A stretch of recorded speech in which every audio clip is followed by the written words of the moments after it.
My name is Mark Busby, and I'm a husband, a father, a businessman, a 23-year vet of the United States Army, a member of the American Legion, Post 259 in Clinton, Maryland, and a proud patriot of the United States, just like many of you are. The examples I use regarding who I am can also be said of the next Congressman of Pennsylvania's 7th Congressional District, Bryan R. Lentz.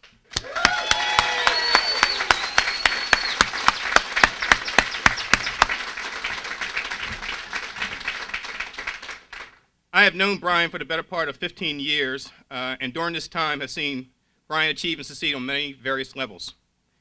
Whether it's during deploying with him in Bosnia as well as northern Iraq, becoming a successful defense attorney, or marrying and starting a family with his beautiful wife Jen, Bryan has the character and fortitude to provide excellent service to the residents of the 7th Congressional District. To give you an example of the character Bryan possesses, I would like to take you back a few years to the summer of 2003.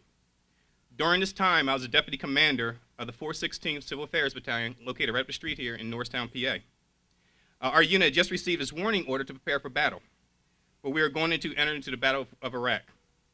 There are many emotions that leaders go through, but they must be put aside in order to lead troops into battle.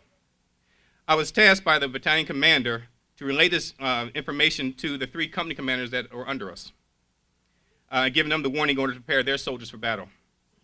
After having a positive conversation with 2 of the commanders, I was deeply disturbed by the conversation I had with the 3rd commander.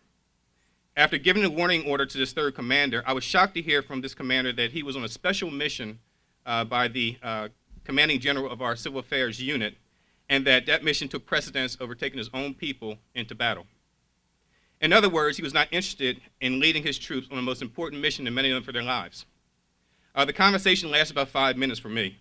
The brief conversation with this commander was all I needed in determining I needed someone else to lead those troops. His actions told me that he was selfish and self-serving.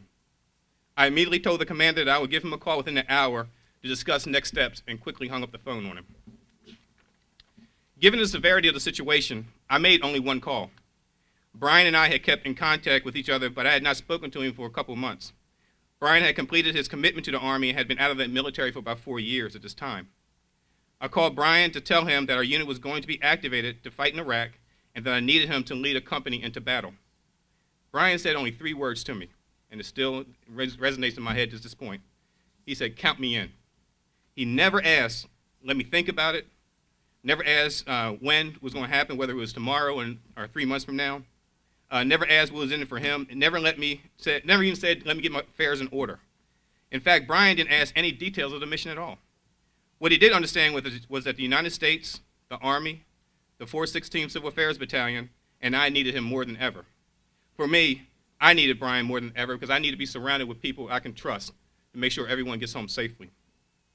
Given the task of leading 141 soldiers into battle, I needed somebody of high morals, immeasurable courage, unquestionable integrity, totally accountable for their actions, and most important, demonstrating the leadership needed in order for his soldiers to have the respect needed for unit cohesion.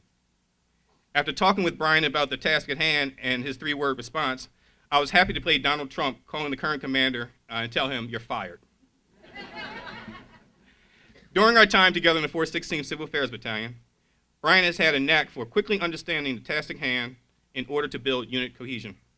He has never turned away from difficult situations and, in fact, has sought troubled situations in order to apply leadership to gain a positive outcome. While in Bosnia, Bryan was in charge of the Community Infrastructure Rehabilitation Programs projects, overseeing multiple programs in excess of $5 million. Bryan accomplished this by bringing together 7 different nationalities and speaking all 7 different languages, and got them to focus on one goal, the completion of projects for the good of the Bosnian nation. Bryan had a similar role in Iraq. As a company commander of a general support company, Bryan and his company divided up into 12 teams, and his company was responsible for identifying, scoping, and completing 80 projects in excess of $40 million. These projects provided medical, infrastructure, electrical, safety, and water to the civilian populace surrounding northern Iraq. The examples I use demonstrate just a few of the qualities that Bryan possessed. He is a selfless leader, continuing to put the needs of others in front of his own.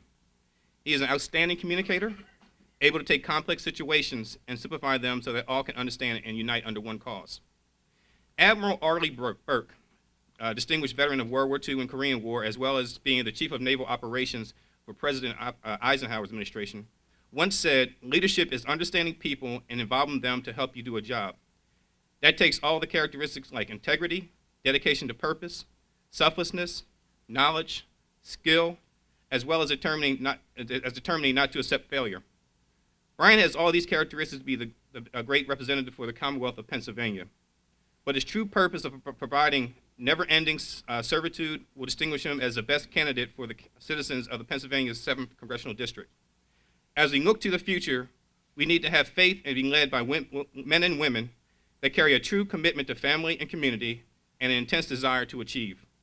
Bryan's drive, focus, and determination to be the best are traits will serve him well as our next congressman. Thank you.